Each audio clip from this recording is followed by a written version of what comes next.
Okay, so we have breaking news. Jay-Z has been implicated in an amended report accusing the rapper turned mogul of rape of a 13-year-old back in 2000. Welcome back to The Garage. I'm your host, Q, with the Truth Be Told podcast.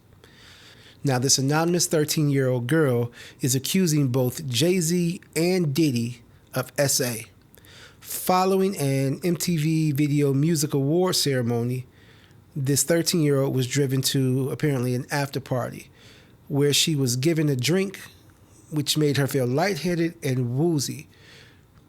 The 13-year-old went to lay down to rest it off, and at that particular point, the details were given that both Jay-Z and Diddy essayed the young lady. While I don't have any further detail following the situation, there is news footage that is currently running, which I will show you now. Rap and media mogul Jay-Z now accused of raping a 13-year-old girl in 2000 along with Sean Diddy Combs. Now, this lawsuit was originally filed back in October in the Southern District of New York, listing Diddy as the defendant. But it was just refiled today to include Jay-Z now, whose real name is Sean Carter. Of course, he's the husband of Beyonce. The anonymous accuser alleging the assault occurred after she was driven to an after party following the MTV Video Music Awards. The suit says she was offered a drink that made her feel, quote, woozy, lightheaded, and felt like she needed to lie down. Shortly after, the suit claims Jay-Z and Diddy entered the room where she was resting, eventually sexually assaulting her. And now, just in the last hour, we are hearing from Jay-Z and his team of lawyers. They are denying the claim and say that they are the victims of blackmail, saying, quote, I will not give you one red penny, and my only heartbreak is for my family. Joining us now to break this all down as it's happening, News Nation Law and Justice contributor, former FBI Special Agent Jennifer Coffindoffer. Jennifer, thanks for staying with us on this. Absolutely. Thanks for having me. And so we just received a response from the victim's lawyer, really just in the last few minutes. Take a look. This is on social media. A lawyer, Tony Busby, saying Jay-Z has, quote, tried to bully and harass me and this plaintiff, but his conduct has had the opposite impact. He goes on to say that the allegations speak for themselves and he will let the facts come out in court, not in the media. What do you make of this real-time back and forth that we're seeing between these two parties tonight? Well, it is interesting, and I think it's because Jay-Z came out so strongly and said, listen, I'm going to go after you. And then he filed a suit quickly on the heels of the other suit against Busby and the accuser. So because of that, you're seeing this taunting sort of back and forth in the media. Do you believe that we may see Jay-Z face a judge? And if so, when would we see him in court? Any indication there yet? Well, we're definitely going to see him, I believe, on this suit. There are so many details. You know, they describe a house, a driveway, another woman being there. They discuss about a driver taking her. So she's locked into this story now, and that means there could be additional witnesses to corroborate her story or refute the story. Yeah, I know you've mentioned the specificity of the details really stand out to you in this filing.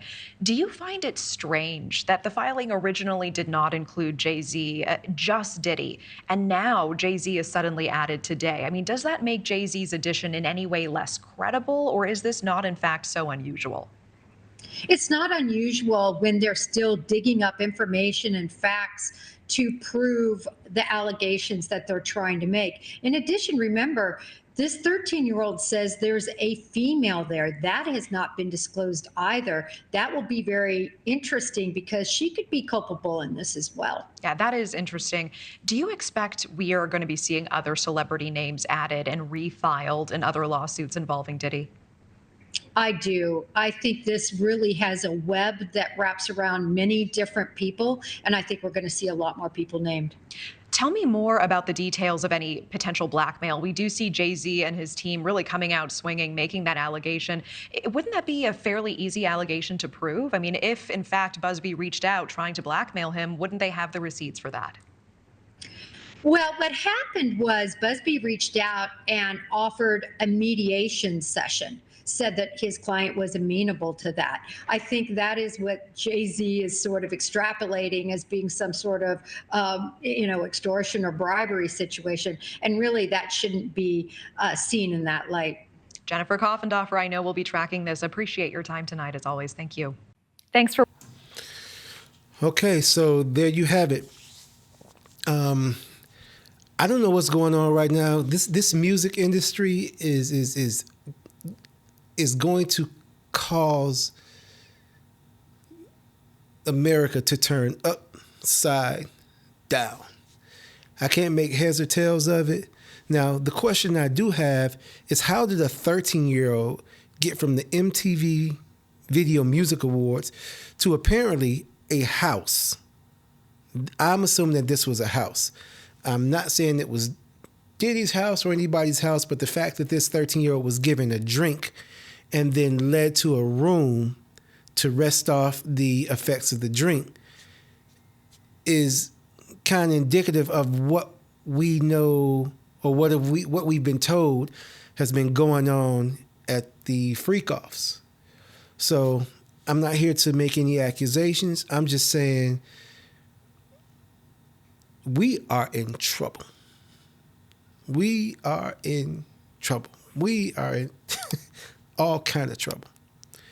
So as this current situation unfolds, I will keep you as up to date as I can. Until then, thank you for showing up to the garage with the Truth Be Told podcast. I'm out. Back and I'm better than ever. Whoa. I think I got a vendetta. Oh, now they call me, I seen them. Yeah. All of those times getting severed. I told them all I get let up. They get not tired of me never. Yeah. Give me a shot and I swear I shoot like Berettas. Yeah.